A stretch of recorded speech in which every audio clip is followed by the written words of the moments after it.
ഡോക്ടറെ, ഞാൻ എൻ്റെ കുട്ടിക്ക് എല്ലാം തിന്നാൻ കൊടുക്കുന്നുണ്ട്. പക്ഷെ കുട്ടിയാണെങ്കിൽ മെലിഞ്ഞ് ആകെ അങ്ങോട്ട് ക്ഷീണിച്ച് അവശയായി നിൽക്കുക. എന്താ എൻ്റെ കുട്ടിക്ക് പറ്റിയത് ഡോക്ടറെ? ഡോക്ടർ ചോദിച്ചു, കുട്ടിക്ക് വിരശല്യം ഉണ്ടോ?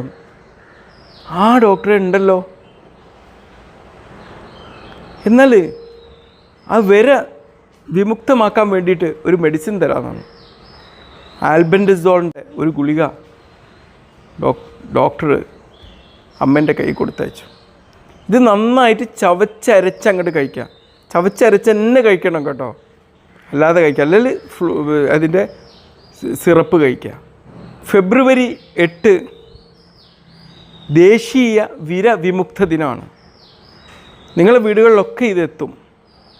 2 വയസ്സിന് താഴെയുള്ള കുട്ടിക്ക് പകുതി ഗുളികയും 2 വയസ്സിന് മേലുള്ള കുട്ടികൾക്ക് മുഴുവൻ ഗുളികയും ചവച്ചരച്ച് കഴിക്കാൻ തരും.